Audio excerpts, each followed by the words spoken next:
Boa tarde, meu nome é Vitória e junto com o Felipe nós fizemos o trabalho sobre instrumentação em sistemas de aquisição de dados, DAC. O DAC, a sigla, né, que significa Data Acquisition System, e é um sistema de aquisição de dados que ele é formado por um conjunto de componentes eletrônicos, ou seja, um conjunto entre o hardware e o software utilizados para ler, processar e armazenar informações referentes a um determinado processo. Ele vai transformar sinais físicos, vamos supor, tipo temperatura, nível, pressão, em dados, valores digitais para poder serem analisados. Em computador, amostrados, existem várias finalidades. E aí, uma vez que você tem esses dados de forma digital, você consegue realizar controle e análise da planta. Os sistemas DAC na instrumentação, eles são muito usados para medir fenômenos, tipo temperatura, tensão, corrente, vibração, distância, força, rotações por minuto, né? Isso acontece, você tem um sensor que ele vai fazer a leitura desses dados, a aquisição dos dados, vai passar por um dispositivo DAC e aí a gente passa para o computador. O processo de medição, ele envolve várias etapas, ele é formado por um conjunto de etapas. E aí, como foi dito, os sensores fazem a aquisição dos dados e a partir daí os sinais são condicionados e amostrados. Não só eles não precisam ser necessariamente só amostrados, eles também podem ser utilizados para realimentar a planta. O processo é baseado em sensoriamento, condicionamento de sinal, isolamento, filtragem, conversão AD, armazenamento de dados, visualização de dados e, por fim, a análise de dados. Vou passar um pouquinho por cada etapa. A primeira etapa é o sensoriamento. Os sensores são dispositivos que têm a função de detectar e responder a estímulos, emitindo sinais analógicos ou digitais, dependendo da sua natureza, referente aos dados obtidos na planta. Eles podem ser de vários tipos, mas os mais usados são sensores de temperatura, células de carga, sensores LVTD para medir deslocamento, acelerômetro, também tem microfone. Já o condicionamento de sinal é a etapa responsável por receber os sinais gerados pelos sensores e preparar para serem amostrados, para você poder trabalhar o sinal. Porque nem sempre o sinal que o sensor emite, né, o sinal da saída do sensor é um sinal que você vai conseguir trabalhar, por exemplo. Às vezes é um sinal analógico, você precisa de um sinal digital. Ou então é um sinal com amplitude muito alta para o seu computador, por exemplo, e aí você tem que fazer a redução, diminuir a amplitude dele. Então, a etapa de condicionamento do sinal envolve tudo o que vai ser feito de tratamento no sinal para que você consiga trabalhar com ele. A etapa de isolamento, essa aqui é uma etapa fundamental no processo, porque para uma parte do circuito não causar interferência na outra. E, além disso, também é isolar o sinal de possível ruídos externos também. A filtragem, por sua vez, para você retirar a parte de ruído do sinal. Por exemplo, qualquer condutor, qualquer sinal, ele está suscetível a sofrer interferências eletromagnéticas do meio externo, né? Não necessariamente do equipamento, ele não faz parte do sinal.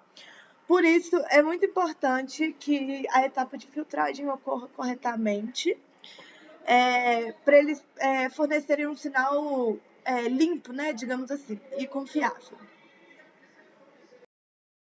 Nós vamos falar sobre os conversores analógicos digitais, conversores AD. A saída da maioria dos sensores industriais, principalmente, tem o sinal de medição analógico, né? Então, é necessário converter esse sinal, né, em valores digitais de alta velocidade para que ele consiga ser exibido e armazenado pelo sistema DAC, né, de aquisição de dados. Até na imagem à direita a gente tem o exemplo de como isso pode ser feito, né? A gente tem um sinal senoidal e, né, a gente recolhe várias amostras e passa por conversores para converter esse sinal, né, um sinal senoidal em um sinal digital. Atualmente nós temos vários tipos de conversores AD no mercado, mas os mais utilizados são os conversores por aproximação sucessiva e os conversores delta sigma, que eu vou explicar nos próximos slides.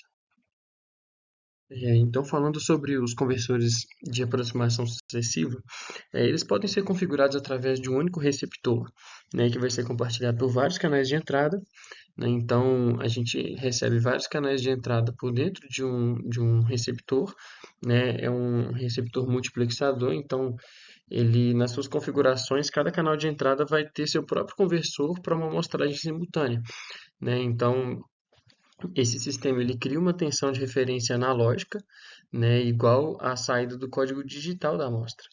Então, ele reconhece o sinal senoidal, ele vai criar uma tensão de referência baseada naquele sinal senoidal e vai enviar um sinal digital proporcional àquele, em forma de código binário, né, proporcional ao valor da amplitude daquele sinal.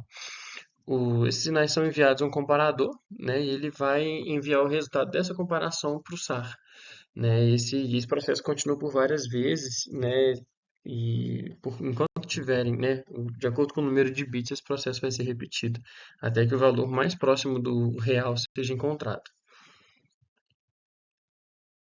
Falando sobre os conversores delta sigma, ele é muito utilizado para aplicações dinâmicas que requerem uma resolução maior do eixo de amplitude, né? Então, para sistemas de áudio, vídeo, som, né, ele é muito utilizado, inclusive para fazer a conversão analógico digital de sistemas de vibração, né? Então, sensores de vibração precisam de uma resolução muito melhor no eixo de amplitude, né, para conseguir detectar melhor como que tá os efeitos dessa vibração. Então, ele é muito utilizado para esse tipo de aplicação. O delta sigma funciona quando nós sobredimensionamos os sinais muito acima da taxa de amostragem, né? Então, a gente vai receber o sinal de entrada, vai passar por um amplificador de diferenças, né? Utilizando a tensão de referência de cada bit do DAC. Esse sinal vai passar por um integrador e um comparador, e, né, e são enviados a um flip-flop logo depois, né? E logo após isso ele ainda passa por uma filtragem, né? Normalmente é um filtro passa-baixa, e depois ele é convertido em um sinal digital, né? Então, ele tem um processador digital que cria um fluxo de dados assim de alta resolução a partir desses dados iniciais. O fluxo de dados ele vai possuir uma alta resolução e ele tem uma vantagem de permitir uma filtragem mais completa. Então, o resultado final vai ser mais fiel, ele não vai ter tanto ruído. Então, principalmente para esse tipo de aplicação, é, é mais utilizado. E continuando, né, as etapas de processamento de dados do DAC, né, após todas essas etapas que nós já explicamos anteriormente, o DAC ele vai passar pela fase de armazenamento, visualização e análise desses dados. Então, eles realizam o armazenamento desses dados colhidos, né, principalmente sinais digitais, e muitas vezes até utilizado disco rígido ou até o próprio SSD, dependendo do sistema aplicado. E esses dados são normalmente armazenados em computadores e, né, com softwares específicos de cada marca, né? No caso desse que a gente utilizou agora, o software, inclusive esse da figura à direita, né, a gente pegou do próprio site do fabricante. Então, cada fabricante tem seu próprio software, né? E, enfim, todos os dados podem ser visualizados e analisados pelo usuário de acordo com a necessidade de cada coisa. Mais à frente nós vamos estar falando um pouco mais sobre essa etapa. Agora falando um pouco das aplicações do sistema DAC, ele é muito utilizado, assim, em primeiro lugar, na automação industrial, né? Ele monitorando aí os dados relacionados à sequência de operações, linhas de montagem, movimentação de peças, pintura, soldagem, teste de componentes, enfim, toda a parte que envolve rotinas e processos de indústrias, são muito utilizados, né, os sistemas DAC para que as informações sejam bem colhidas e analisadas, né? A gente sabe a importância que os dados têm dentro de um processo, então a gente precisa de ter esses dados bem controlados, né? E em segundo lugar, né, o próprio controle de processos. Então, por exemplo, a indústria petrolífera é muito importante, muito utilizado esse tipo de sistema por conseguir monitorar os dados de processamentos, né? Então, por exemplo, destilação, tratamento de gás, tanques de mistura, são todos alguns casos que necessitam de um controle bem preciso e de dados bem confiáveis, né? Dados precisos do sistema que está sendo executado. Então, é muito importante também para isso. Existem empresas que utilizam o sistema DAC para automação predial também, né, para monitorar os sistemas de iluminação, o ar-condicionado, enfim, garantindo mesmo o conforto, eficiência, né, então também é muito importante. E é até uma curiosidade interessante que nós colocamos aqui agora no quarto tópico, que é muito utilizado no setor automotivo. Então, os sensores que a gente vê nos carros, né, toda essa parte de análise de dados dos carros também utilizam desse mesmo tipo de análise de dados, né? Então, por exemplo, até inclusive na imagem aí, é um sistema DAC em funcionamento na Fórmula 1, né, que tem, enfim, vários sensores espalhados pelo carro. Os sensores passam por todas essas etapas que nós explicamos anteriormente, né, de conversões, enfim, de aplicações dentro de uma central. E essa central se comunica com o software, né, onde nós podemos analisar todos esses dados e, enfim, realizar a tomada de decisões, fazer análises, prever manutenções futuras. Então, é muito utilizado, inclusive na Fórmula 1 é uma coisa que a gente vê com bastante presença, né, nos tempos mais atuais.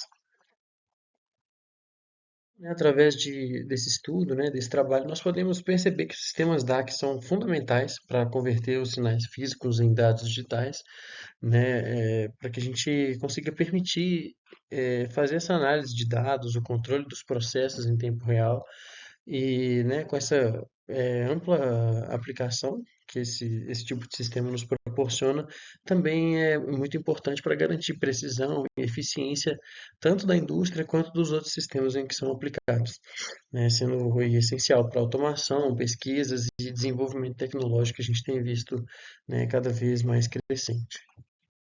E essas foram as referências bibliográficas, né, que nós utilizamos para a execução do trabalho. Inclusive, a grande maioria delas é referente a um fabricante, né, um dos fabricantes de sistemas DAC, né, que é a Deweysoft. Então, eles têm várias informações, não só dos produtos deles, mas, enfim, de como os sistemas DAC funcionam. É bem interessante mesmo, até para conhecimento da turma.